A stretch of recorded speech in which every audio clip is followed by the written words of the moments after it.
Welcome again. Now, today marks the one-year anniversary of the Okuama bloodbath, a tragic incident on March 14th, 2024, in which 17 Nigerian soldiers on a peace mission to the Okuama community in Ughelli South local government area of Delta State, South Nigeria, were ambushed and killed by unidentified militants.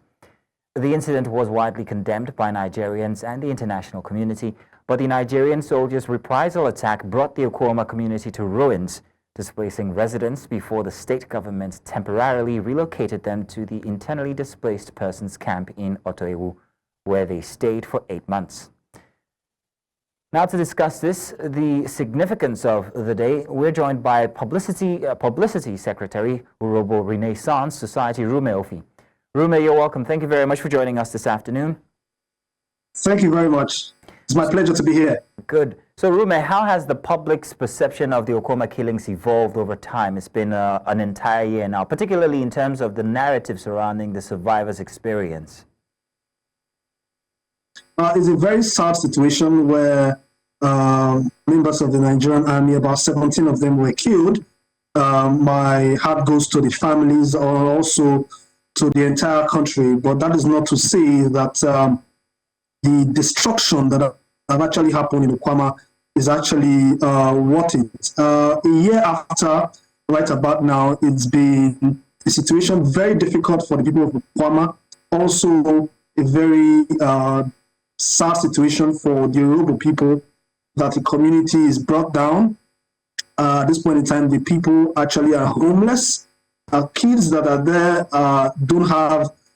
no longer have education, healthcare, and a whole lot of things happening. And also the fact that persons are still in detention. It's about now, the military has also not given any clue to the report. So it's been a very, very strange event for the past 1 year now. And I think the people of Okuama, the Urhobo nation, actually deserve better in the Nigerian state. Okay, so what strategies do you think are most effective in communicating the emotional complexity of the survivors, everything they've gone through in the past 1 year, especially as they mark a remembrance today? I would urge the federal government to swing into action really fast to rehabilitate these people, because the trauma of having their abode being destroyed, also having destructing of their livelihoods and a couple of other things, their ancestral land, they're no longer in touch with a lot of things that are happening right there. I think the federal government needs to rehabilitate these people, also need to build their homes back. Federal government needs to take it as a responsibility to build, because an arm of the federal government actually destroyed the place, and as well release the people that have been detained.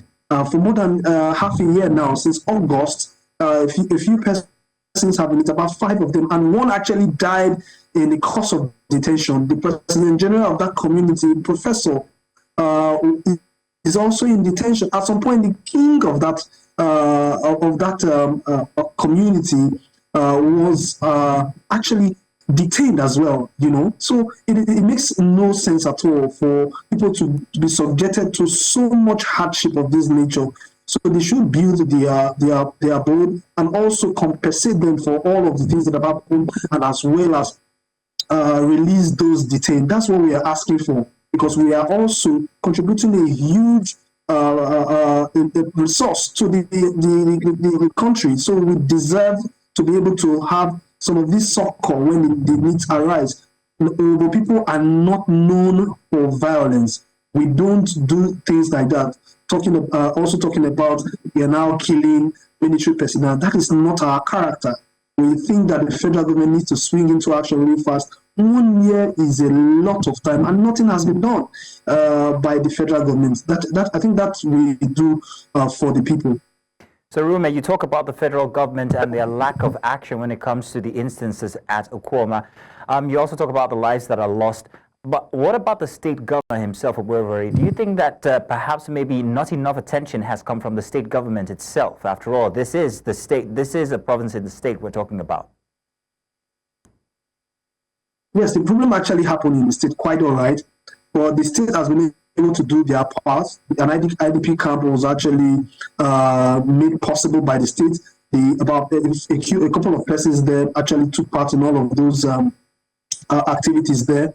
I think I got a few numbers there. When the camp was open, about 1,000 persons, I was told, actually participated in the IDP camp, as against a lot of them that were still scattered across the slums, the bush around there, and other communities, so that alone is an effort by the state government. We also need the federal government to actually swing into action in no time, because it makes a lot of sense that the primary objective of government is to secure lives and property, but in our case, it's looking different, and it has become a recurring decimal that when such a thing like this happens, the military goes to that particular location and make sure they destroy it. That this is not good at all. The truth is that the chief of defense staff have actually come on air at some point to say is that they know the perpetrators of this heinous act. But it's unfortunate that even with knowing all of this, the people are still going through severe pain, and all of this suffering can't be ameliorated by the federal government coming to help the people of that community. And also to make very clear, a panel of independent investigation should be put in place, to be able to understand exactly and ascertain what actually happened there, and come up with a report, people of competent character.